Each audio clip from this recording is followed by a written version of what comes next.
Hello, sunshines. Welcome to Bunnyfish Crafts. I'm your host, Heather, known as Bunnyfish on Instagram, YouTube, and Patreon. And today I am here with a special episode.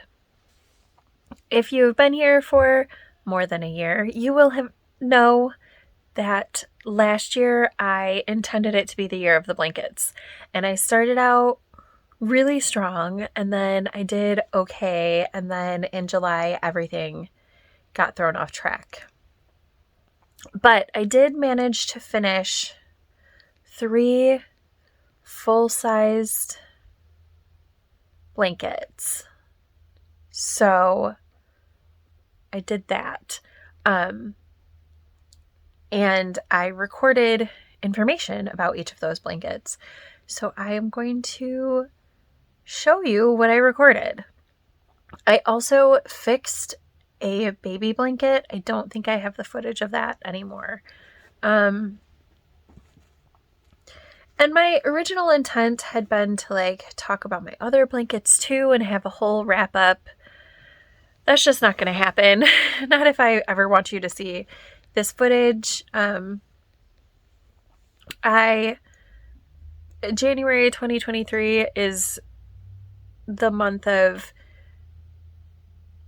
good enough is better than perfect, and giving you the content is better than giving you everything I wanted it to be when I just don't have the time that I used to have when I planned what I was going to do. So I am going to go ahead and edit the videos that I took so you can see the information on the blankets at length, because I'm really proud of what I did. They were a lot of work, and I intend to continue to work on my scrappy blankets this year at a different pace than I was trying to set last year because my life is drastically different. But anyway, go ahead and watch about my scrappy blankets. And also, it was a knit along. Right? The year of the blankets was a knit along. So I have prizes that I will draw for later in the video, because people did participate and did enter, and they deserve prizes. So I will put them in this video, and then I will let it be a surprise for a little while, but then I will contact some people because it's my bad. It's my bad. I didn't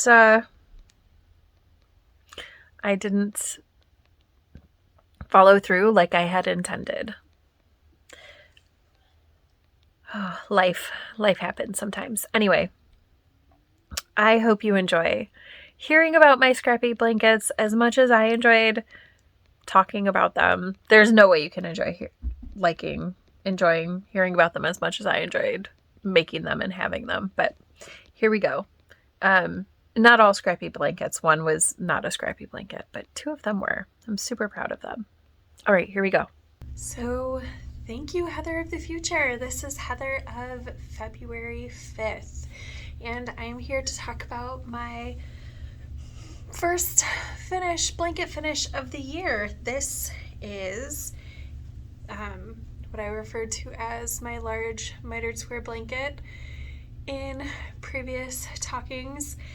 So this blanket, I am super excited to have finished. It is for my friend Lisa. A long time ago, back when I still lived in Kentucky. So, 6 years ago, no, more than 6 years ago. 7 years ago. So at least that long ago, when I made my first mitered square blanket, my friends and I were we started making other blankets together, like the beekeeper's quilt, which is the hexagon blanket I'm making for my son. And my friends mostly gave up on it. Haley is making mitered square blankets, or was when I'm recording this. She had one going, so she was still doing it, but Lisa tried to make one and it just wasn't for her. This sort of project is not for everybody. I love this project though. So she jokingly said, oh, you know, if you ever want to make me one, that's cool. I would want one for a king size bed, blah, blah, blah. So it was percolating in the back of my mind. And then my best friend Mary Lee asked for one, so I started one for Mary Lee. But I still had in my mind making one for Lisa. But at that time I had one for me, one for Mary Lee. And I was like, oh my gosh, 3 blankets is too much. Until one day I had enough of one of these yarns in the middle to add to my blanket and Mary Lee's blanket, and then I still had a significant portion left. So I was like, well, I could start one for Lisa and it could be finished whenever. So fast forward to last winter, not last winter, we're in winter. Last year in winter time, autumn time, we were in a group chat, and not a group chat, like a Zoom, and I was working on a mitered square blanket, and Lisa was like, oh, I just love those. And I think she said again, you know, if you ever wanted to make me one, that would be fine. And I was like, yeah, a king size blanket, right? And she was like, oh no, I don't need anything that big. A throw size blanket would be fine. Well, I had already been working on this blanket and thought it was going to take me a while to do.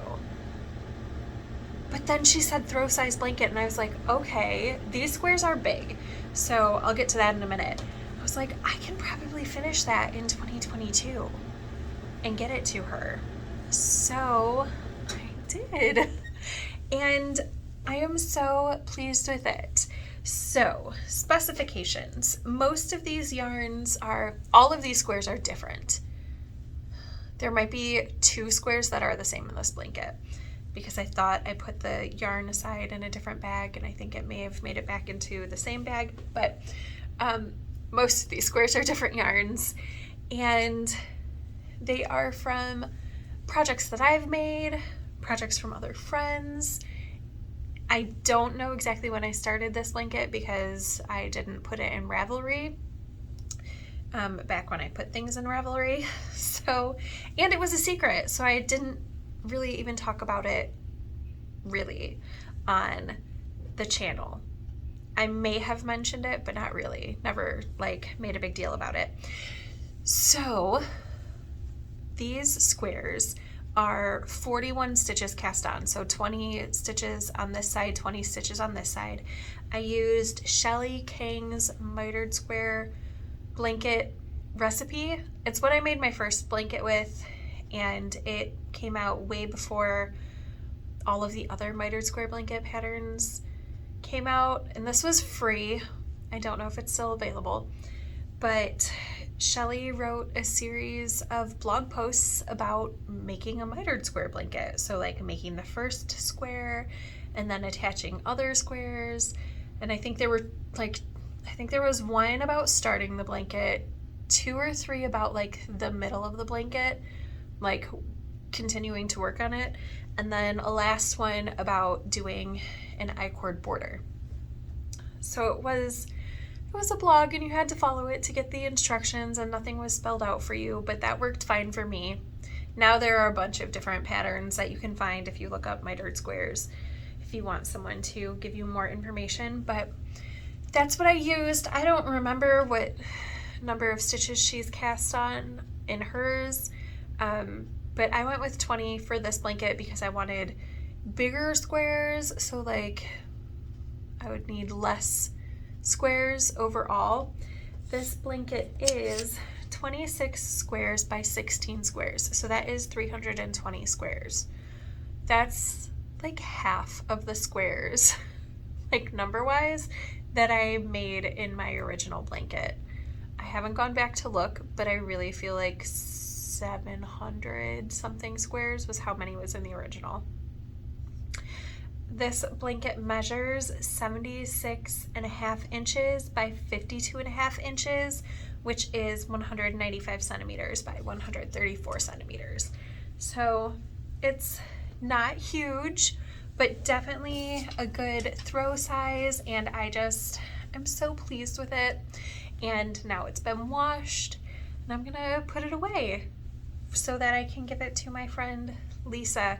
We are meeting at an event in the middle of the year, so maybe I will give it to her then, or I will be sending it to her at Christmas time. Well, before Christmas time, you know, in early November, when I usually send my Christmas packages so that they have less of a chance of getting lost. So yeah, I'm super pleased with finish number 1. So let me kick you forward a little bit in time to Heather of finished blanket number 2. Hello, sunshines. This is Heather from March with the second finished blanket. Yay! This is my mitered square blanket, where the rule was every square had to be different and had to have blue or green in it. And that could be like super obvious, or like, let's see, this purple square has just little tiny flecks of blue in it. And yeah, some of them are really obvious that they're like blue and green, and some of them are less obvious. But I am super excited for this blanket. I don't have written down right now what the start date was. If I have that information, I'll put it on the screen right here. And what can I tell you about this blanket? So this blanket is 620 squares. Each square is 17 stitches cast on per side, so a total of 35 stitches cast on. The sashing in between is 17 ridges, or 17 stitches, so it takes up the amount of space that a square would take up.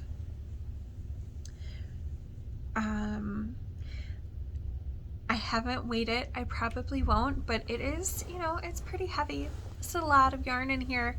I have 2 full balls plus I think another 65 grams of this gray yarn for the sashing. So that was Ba La Jolla in the colorway Graphite, one of those two. It's just a really beautiful medium gray. And then on the border edge, I used about 1 1/4 to 1/3 of a skein of Manos del Uruguay Alegria. I used a lot of border and sashing yarn in this blanket. That was the design I wanted to go for. If you're making a scrappy blanket, of course you obviously don't need to do that. That's just what I wanted, so that's what I did.